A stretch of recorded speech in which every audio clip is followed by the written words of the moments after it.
RAD Magazine, the voice of medical imaging and clinical oncology. For 50 years, RAD Magazine has been the leading publication in its field and has a wide and influential readership. RAD Magazine works in partnership with AXREM, offering members reduced rates on RADlink. Check out your members' document in your weekly newsletter. And it is also the proud sponsor of the UKIO AXREM Drinks Reception. Find out more about RAD Magazine in the link in the show notes.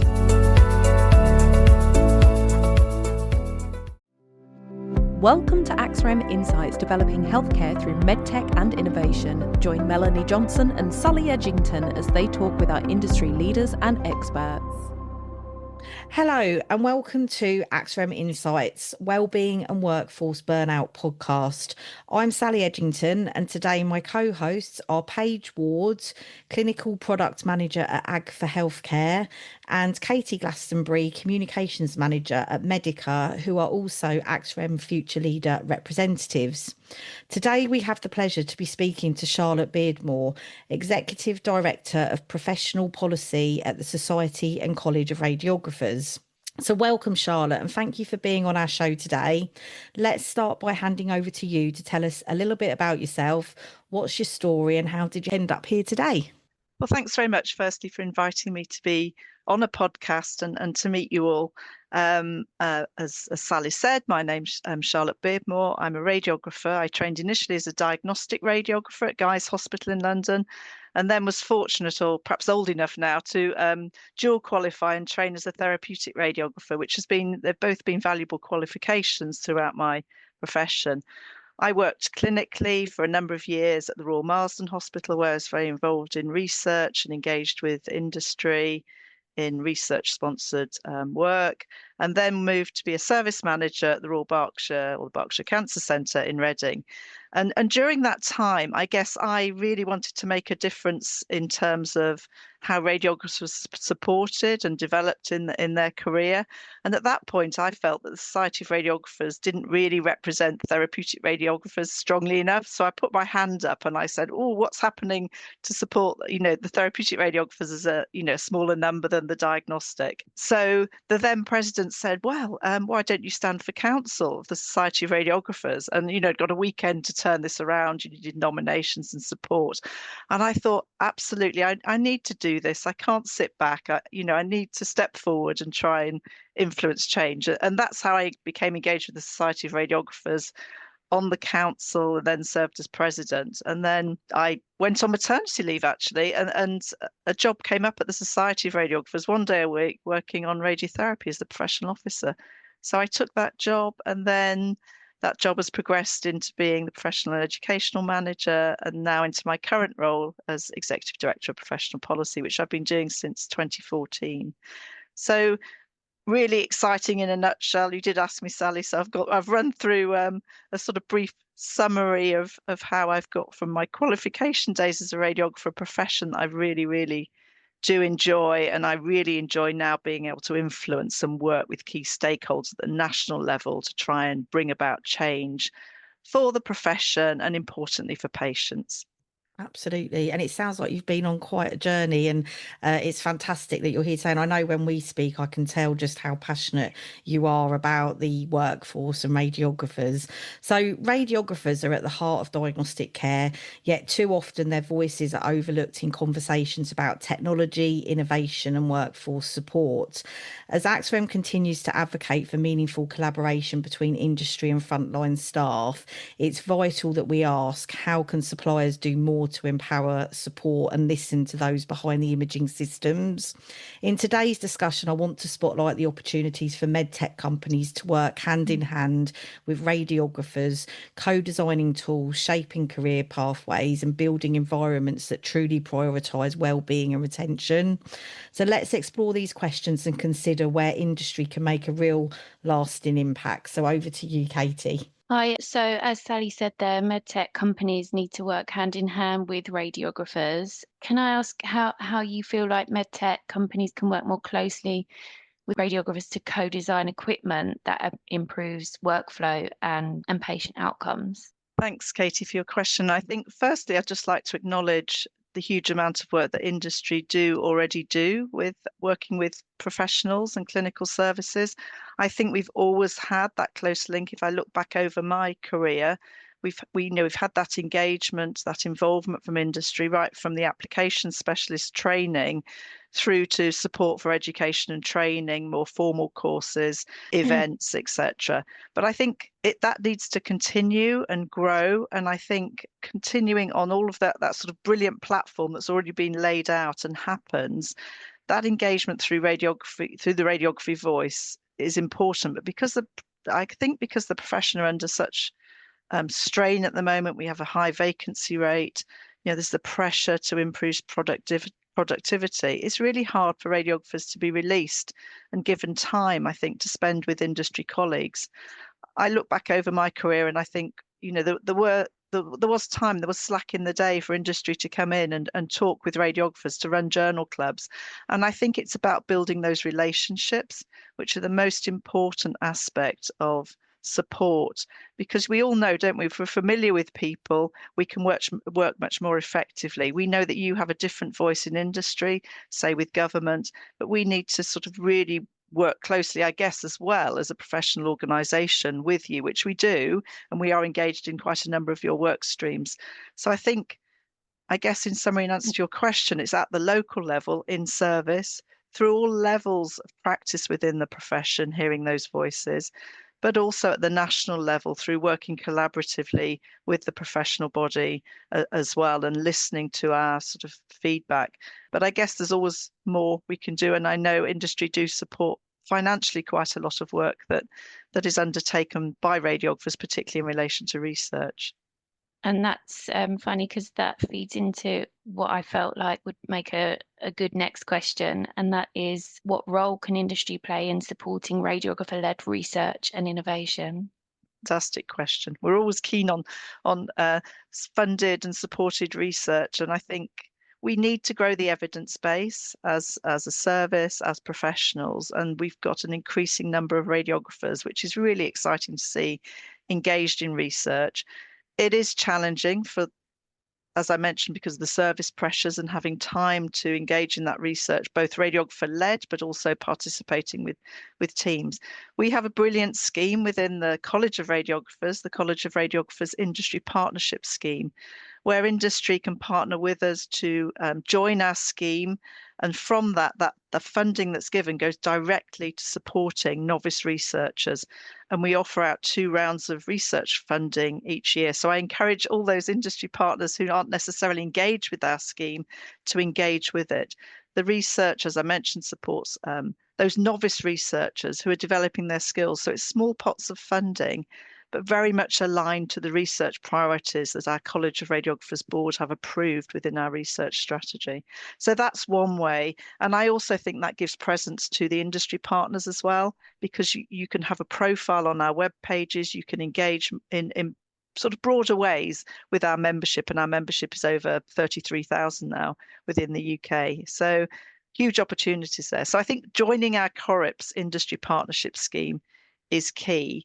And I think there are also other opportunities whereby industry can support specific areas of research, potentially looking towards clinical fellows. Is there an opportunity for industry to work with services in a sort of consortium to support clinical fellow roles, who can then focus on specific areas of research? And that probably does happen already, but I think there's more that can be done in that space. Oh, that's fantastic, Charlotte. I'm sure that there will be people listening. Their ears would have pricked up, and there'll be probably some more inquiries, I would expect. With regards to CPD opportunities, how can companies contribute to those and advanced practice pathways for radiographers? I think it would be wrong of me not to acknowledge the amount that industry do offer. And I know many, many companies offer CPD opportunities, and they may be bite-sized chunks. They may be more formal education and training linked to specific areas of equipment and service development. So I think building on that is key. And I think we see at UKIO all of the education on the stand which is offered. And there's almost too much to be able to learn from it all. But what's fantastic there is industry have really engaged through UKIO in seeking the College of Radiographers CPD endorsement for those bite-sized chunks of learning, and they can directly inform a radiographer's portfolio in terms of maintaining their regulation, their portfolio which they submit to the regulator should they be called for audit. So I think there's huge potential there to continue the great work that's happening there. Also, I'm very grateful as an organisation that we have sponsorship directly from some companies who sponsor, say, for example, our National Conference of Radiology Leaders. In May, we have that collaboration with Philips, and we have collaborations with other companies as well. And they bring about those direct opportunities, both for CPD, but also importantly, I believe, for networking, that face-to-face networking, where we all like to chat and share a concern, learn together, but that direct face-to-face contact becomes really important. And it sounds like that's the perfect way to help radiographers develop their careers, access leadership training. And I'm not sure if you know much about mentorship programs, but I'm sure again the listeners would be keen to know what your hot takes are on what mentorship programs there are available. I think mentorship's really key, and I think developing systems which can support all of the profession having access to membership is key. At the local level, I think investment in the NHS to support mentorship of new practitioners and practitioners at all levels of practice, Katie, in terms of that career progression which you talked about. And I guess we have two mentorship schemes at the College of Radiographers and the Society of Radiographers. We have our formal research mentorship scheme, which has been running for a number of years now, really valuable, where we have a number of trained mentors who support up to 15 mentees each year, and they work on a one-to-one basis to develop their research skills, their confidence, their capability. And we've seen really positive output from that, where professionals have really grown in their confidence in really striving to develop their career. And similarly in leadership, which we recognise is absolutely critical at all levels of the profession, we have a leadership mentorship scheme which has been running for a couple of years now, but huge interest in that as well. I think it'd be wrong of me not to talk here a little bit about our preceptorship work that we're doing also to support the profession. So mentorship's important, but preceptorship, really from the start of someone's an early career radiographer, having appropriate preceptorship and access to that is important. So we're working on guidance this year to support the radiography profession, and we will look to promote that amongst professionals. And I guess one other point that I might make in relation to sort of career progression, in relation to advancing practice, we're also developing some mapping tools for the profession to aid them in meeting the standards that the professional body set and that the government set in relation to advancing practice, so that individuals can take control as well of their own learning and development. Which all feeds into that well-being piece, definitely. And I think that based upon those questions, I can see that we're so engaged with the Society and College, Charlotte. One of the events I most look forward to every year is that Radiology Managers Conference, because it's such a buzz about the place. Yeah. It's so well attended. And I found some of the sessions, there's a lot around well-being, and, I found that useful myself, and I don't work in a radiology department. And I didn't realise that you had so many members. 33,000 members in the UK is very impressive, and we look forward to continuing to build upon our relationship and the work that we do together. So I'm now going to hand over to Paige for a couple more questions for you, Charlotte. Thanks, Sally. Thanks, Sally. Charlotte, earlier you mentioned there's a lot of pressure for radiographers in terms of productivity and service pressures. How can suppliers and industry ensure that new technologies reduce cognitive load, maybe reduce some of that pressure for radiographers? Really fantastic question, Paige. We need more workforce, undoubtedly, in the UK, and we lobby government all of the time about investment in growing the workforce. And as demand for imaging continues, that's not going to go away. So your point's really well made. And I think it's about thinking about and working with service and practitioners in understanding how the technology fits within that patient pathway. But it's also about services looking at their patient pathways and thinking how they can reinvent those if the technology is developing and changing. And we know there's a huge opportunity. I think as radiographers, I think Paige, you mentioned you were a radiographer. We know over our careers we've adapted and embraced technological change. We do it. That's what we do as radiographers. We do it safely. We use the evidence base, and we use and optimize the training opportunity we have from industry. But I also know that radiographers on the front line have huge experience of those pathways and that equipment, and they know the bits of the equipment that are sort of slowing them down or a bit of a bugbear. So I think it comes back to the point that Katie made, that actually that engagement is critical, but hearing from all levels of practitioners as well. So creating opportunities for that feedback to be given, I think, is essential. It's amazing now. When I was training, CT scanners had just come to the market, and it took an hour to undertake a brain scan. And in that time, radiographers had time to talk with the patients. There wasn't that back-to-back pressure. CT scanning now, as I understand, 5-minute appointment slots. You barely have time to undertake the care that you want to provide. And I think radiographers have to become very skilled in that delivery, and using things like "Hello, my name is" campaign, "I'm a radiographer," really puts patients at ease. And that's something we're campaigning for over this year. But back to your question, I think it's about that engagement at every level. It's at the national level where we have opportunity. I know, Sally, through AXREM, we're engaged in quite a lot of the work that AXREM are leading on AI and technology, and we've been really pleased to be part of that work. And that's working alongside the radiologists, the physicists, as well as industry. And then at the local level, being able to capture that intelligence, Paige, I think is really important. Yeah. As you said, radiographers know the equipment, they know the pathways like inside and out, right? They use it day in and day out. And one thing that it took me a while, I guess, to learn is don't be afraid to speak up, because you should never assume that other people know those gaps and know those frustrations. Never assume other people have the same ideas. If you see something where you can improve, actively seek to get that feedback to the right channel rather than wait for someone to come to you, if that makes sense. That's the only way we're going to improve in my personal experience. No, I think I absolutely agree with you. And we all feel, and we know it from surveys that we've done, that radiographers feel too busy. They feel as though they're on, they're being monitored and measured for the number of patients that they are seeing and scanning. And obviously, productivity is really important. And it's important as a patient, is it? As a member of the public, I want my examinations to be slick. I want them to be efficient, but I want them to be of high quality with the best technology. And I agree with you, Paige. It's having those opportunities within service as well for radiographers to speak up. They can't necessarily do it during their busy working day, but are there those opportunities where audits undertaken, those multi-professional team meetings, the staff meetings, where perhaps industry could come in and listen about specific areas of practice or technology? So I agree with you, and I think you think, oh, that bit of technology is really irritating. How can we improve it? Or if everyone else will have fed that back, but have they fed that back? Has it reached the right ears?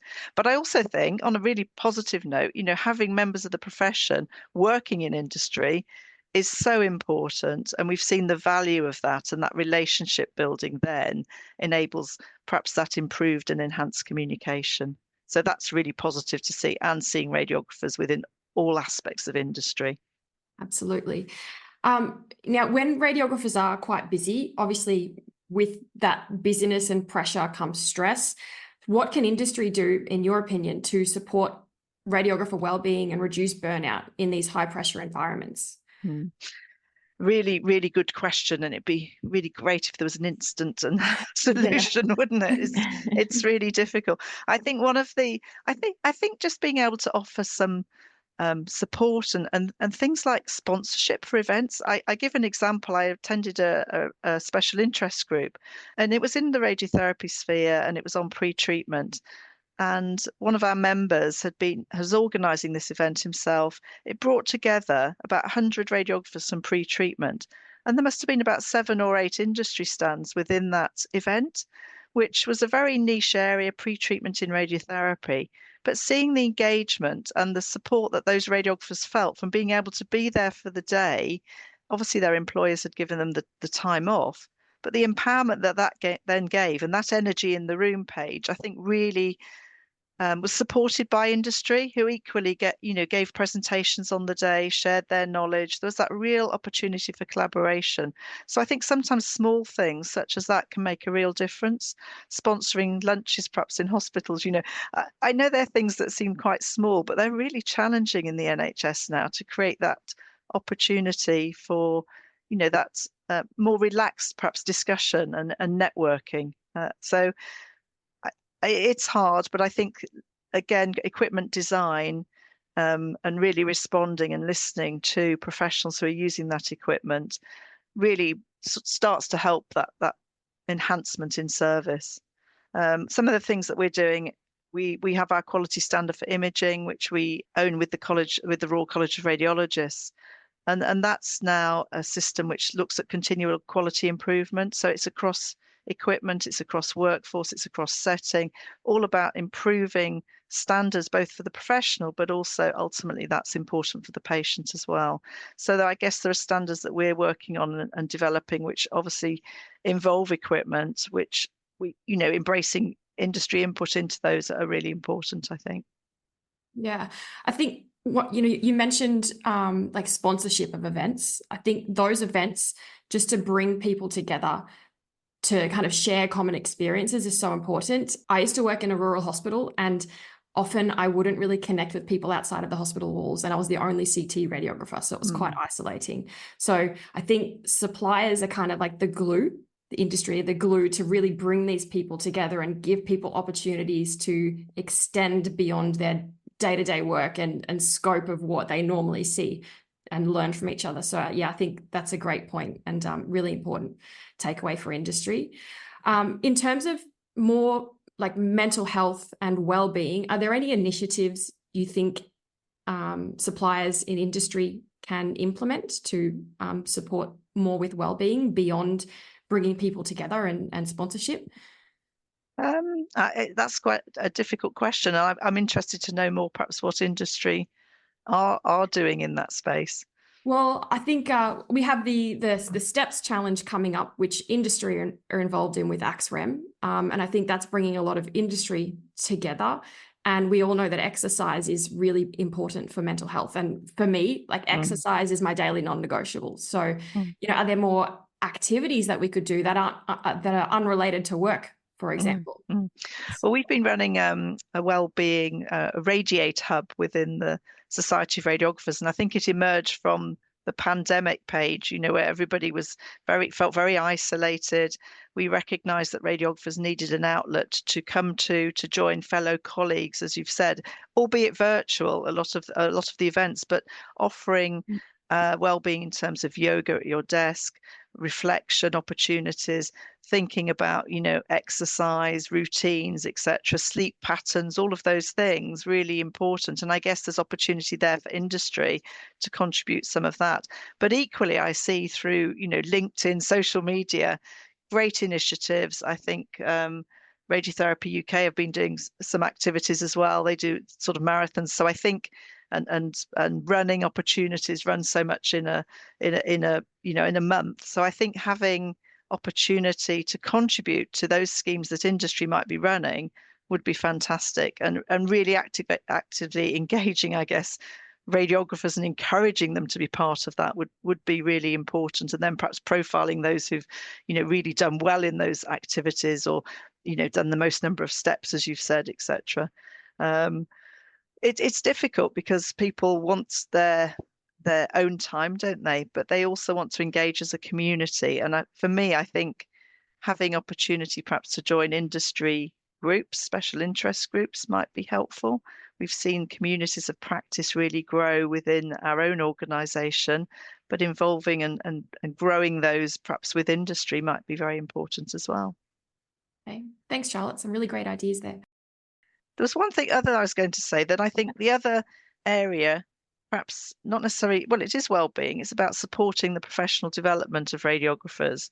And I think, offering industry awards and sponsored awards has been really important for our organisation. If I think of Radiographer of the Year, those events have been sponsored by industry, and they're so empowering, and regions can nominate radiographers to be their nominated representative, and then they go into the final for the UK representative. And we've been growing those awards across many levels of practice, including educations and students. So I think those have given quite a lot of profile, and they're not, they're big things for those people to be recognised. And often it's the same people who get recognised because they're able to contribute to national work streams. But enabling the voice of radiographers at the local level through that scheme, I think, is really important. And obviously with that sponsorship of industry, I think those things are good for individuals' well-being as well. Someone's noticed me, I feel empowered, I'm doing well. Is so important. Yeah, it's a really good motivator, that recognition as well. Thanks, Charlotte. We are at AXFAM also doing some other things to, if you like, motivate and help with your members. At UKIO next year, we're actually going to be organising a morning run and walk for anybody that's there. And it's not just industry. We very much welcome delegates to join us, and obviously more details about that will come out. That's actually being led by our Future Leaders Council, and we're hoping it becomes an annual event. And then in terms of our Million Steps Challenge, we are happy for anybody to take part and help contribute. Hopefully, as we build upon this event year on year, maybe we'll be doing a 10 million steps challenge, because we'll get so many people involved in it. So very, very happy for people to join us for that. And this year we're raising money for Action for Children, and it's literally a £20 entry fee. All of that money goes to the charity, and we're also doing an organised walk for that event as well. So more than happy to share those details with your members as well. I just wanted to come back on a couple of points that were just discussed there. I think that technology obviously helps create efficiencies, so I'm hoping that that then creates a better working environment for radiographers, and also it's a nicer experience for the patient. And actually then radiographers get to spend more time with the patient, because ultimately I would have loved to have worked in the NHS, so I always wanted to be a maxillofacial surgeon, but unfortunately just never followed that path. But for me, it's all about the people, and I'm sure that a radiographer joins the profession because they want to do what's right by a patient and have that patient interaction. So I think that hopefully that the technology that our members provide, like you mentioned earlier, AI and other technologies that are being developed, mean that the radiographer, goes home happier because they're working in a nicer environment, and the patients had a really positive experience. I think It's that's normally the AI is about the reduced administrative burden, isn't it? So AI isn't about to take the job of the radiographer. It's just hoping to support them in ways that can save them time and get more time with the patient. I think that's a really well-made point. Radiographers go into the profession because they care, they want to care, but they want to have time to care. And too often they are associated with, I'm the CT radiographer, I'm the MR radiographer, and I think they're not seen as that rounded practitioner by those outside of the service. And that value that the radiographer brings in putting the patient at ease, ensuring that the procedure is undertaken safely, it's an appropriate investigation, and also then the patient knows what's happening to them next in that pathway, or actually taking them onto that next step in the pathway, which must be the vision, I think, in the radiography profession, that we want to manage these pathways of care. The technology and our expertise in relation to that technology is absolutely essential in terms of radiation protection, safe use of the equipment, goes without saying.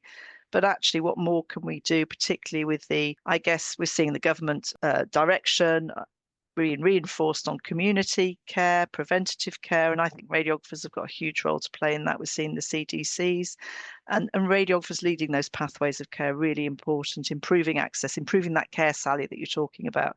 And I think you're right, that absolutely will help to support retention within the profession, both if radiographers are able to advance their careers, manage pathways of care, and have that really strong patient interaction and opportunity to do that, we will support retention and growth in the profession. The equipment, the technologies, absolutely critical to that, and we need those to be slick and efficient. And we all know when we work in departments that have got that new, nice equipment, nice layout, nice setting, we're much happier, aren't we? And when we're working with equipment that we feel is outdated, because there is some outdated equipment in the NHS, actually it's less attractive, and it you know, if the equipment breaks down, you know, you've got to manage patient care during that. So I think because of the efficiencies we're now seeing in the way that equipment is designed, developed, tested, integrated, we're seeing less of that. But that lovely new equipment is so important, isn't it, in supporting the best care that we can provide to patients. And AXREM are doing fantastic work in that space. And I love the idea of all the steps and the growth in all of those steps, Sally. I've got to get out walking now. I've got big plans now. I've got big hopes that lots of people will join us in our future events. So, like I say, we're hoping it will become an annual event every September, and we can really get people on board, and it'll all be for a great cause every year. So thank you very much. Right, I'm going to mix things up about now. We're going to sort of take things a little bit more informal with a quirky question for you, Charlotte. So if you could swap lives with a celebrity for a day, who would it be and what would you do? Oh, it's a difficult one, that one, Sally, because there are so many people. But I think I want to choose a woman naturally, because I'm really behind women leaders, and I guess I've always had a bit of a desire to be a journalist, and it's probably something I struggled with at school. And so I looked at people like Fiona Bruce, Sophie Rayworth, Fiona Bruce, and I love Fake or Fortune. I've become really addicted to works of art, I think. Not that I have any or have that many to buy those works of art. So I suppose someone internationally would be someone like Lise Doucette, who is an international journalist who reports from war zones. And in particular, she's shown a lot of empathy and compassion for both children in those war zones, but also women in Afghanistan. And, you know, she always comes across as quite a quiet, relaxed person. But I'm sure working in that area and trying to get your messages across to the international world about what suffering is happening out there feels really important to me. So it would be fantastic, although perhaps a little scary to be out there in those zones. But I think there's more we can all do internationally to support the well-being of the population of the world. And I think she conveys messages in a way that I would always want to convey messages. Wow, that's an amazing one. And I'm going to actually spring it on my co-hosts who weren't expecting this. I'm going to ask you the same question. So, Paige, if you could swap lives with a celebrity for a day, who would it be and what would you want to do? Well, I was not prepared for this. And I was asking myself this same question, not realizing you were going to ask this. I have two, if that's okay. Yeah. I love music, right? Like I love singing, and if I could be reborn again and do anything, I would probably be a singer. So maybe Beyonce, but not very realistic. But in terms of more of a business perspective and well-being, probably Grace Beverley. Grace Beverley owns a fashion company, Tala, and she's really championing sustainability. She's championing female financial well-being and talking about some of the changes in government policy and increases in kind of income to be certain categories of investors. So it's all about sustainability and more fairness. I guess equality is the word I'm looking for women. Great, thanks, Paige. And sorry, Katie, I'm going to spring that one on you too. Is there a celebrity that you'd love to spend a day with? Yeah, I quickly just jumped on online to ask for a bit of help to choose someone, and it came up with a few names that I could have said. But while I was doing that and listening to Paige, I thought it would be, is it Emma Watson, which is Hermione in Harry Potter? Yeah. I think that she is a really strong advocate. She's a brilliant feminist, and she doesn't tear down anyone else when she's speaking on female empowerment. She's also gorgeous, a talented actress, and a model, and gets to do glamorous photo shoots for perfume campaigns and things. So I'm sure it'd be quite fun to be in her shoes for a day. Fantastic. Really, really good answers, and also different, but all so relevant. So thank you very much, ladies. So I think we've all found out a lot more about Charlotte and the Society and College of Radiographers today, and some further insights into the healthcare system, wellbeing, and the workforce burnout. A big thank you to Charlotte for joining us today, and to my guest co-hosts Paige and Katie, and thank you to all of our listeners. Join us next month when we will be discussing the AXREM State of the Nation paper. If you have enjoyed today's podcast, don't forget to hit subscribe or feel free to share the podcast with friends.